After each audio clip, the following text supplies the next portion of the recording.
ബിസ്മില്ലാ അൽഹംദുലില്ലാ വസ്സലാത്തു വസ്സലാമു അലാ റസൂലില്ലാ വഅലാ ആലിഹി വസഹ്ബിഹി അജ്മഈൻ അമ്മാ ബഅദ്.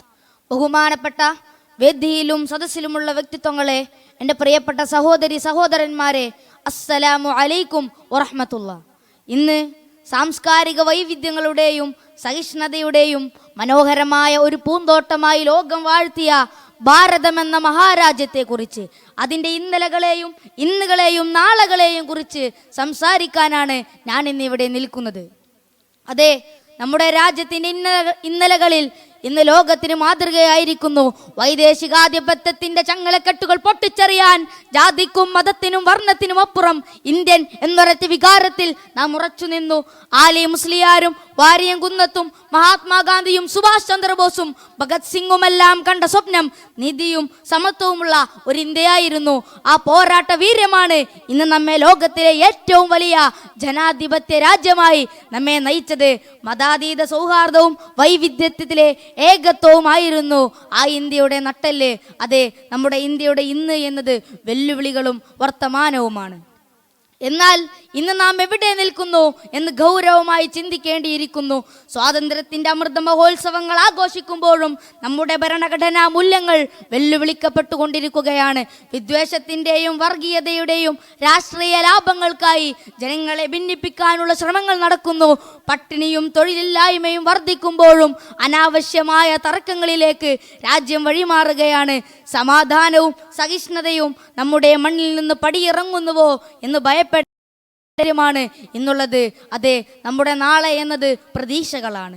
നമ്മളുടെ നാളെ എങ്ങനെയായിരിക്കണം അത് നിർണയിക്കേണ്ടത് വർത്തമാന കാലത്തെ യുവതലമുറയാണ്. വിദ്യാഭ്യാസം കൊണ്ടും നന്മ കൊണ്ടും ഒരു സമൂഹമാണ് നമുക്ക് വേണ്ടത്.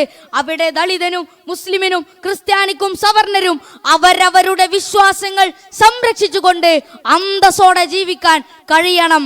വിദ്വേഷം സ്നേഹം പങ്കുവെക്കുന്നവരെയാണ് നാളത്തെ ഇന്ത്യക്ക് ആവശ്യം. ശാസ്ത്ര സാങ്കേതിക വിദ്യയിൽ മുന്നേറുമ്പോഴും മനുഷ്യത്വം കാത്തു സൂക്ഷിക്കുന്ന ഒരു ഇന്ത്യയായിരിക്കണം അത്. ധാർമ്മികമുള്ള ഒരു ഇന്ത്യക്ക് മാത്രമേ അതിൻ്റെ പഴയ പ്രതാപത്തിലേക്ക് അതിനെ തിരിച്ചു കൊണ്ടുവരാൻ കഴിയൂ.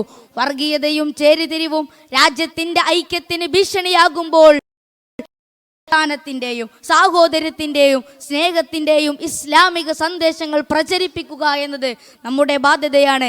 അതെ, നമ്മളെ രാജ്യത്തെ സ്നേഹിക്കേണ്ടതുണ്ട്. മുത്തറസൂൽ സല്ലല്ലാഹു അലൈഹി വസല്ലം പറഞ്ഞില്ലേ, ഹുബ്ബുൽ വതനി മിനൽ ഈമാൻ, രാജ്യത്തോടുള്ള സ്നേഹം എന്നത് വിശ്വാസത്തിന്റെ ഭാഗമാണെന്ന് മുത്തറസൂൽ സല്ലല്ലാഹു അലൈഹി വസല്ലം നമ്മെ പഠിപ്പിച്ചു.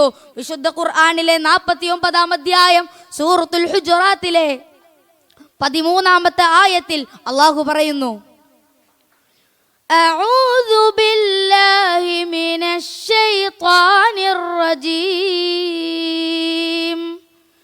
ബിസ്മില്ലാഹിർ റഹ്മാനിർ റഹീം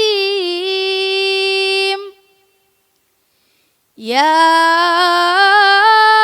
അയ്യുഹൻ നാസു ഇന്നാ ഖലഖ്നാകും ذكر وأنثى وجعلناكم شعوبا وقبائل لتعارفوا إن أكرمكم عند الله أتقاكم إن الله عليم خبير.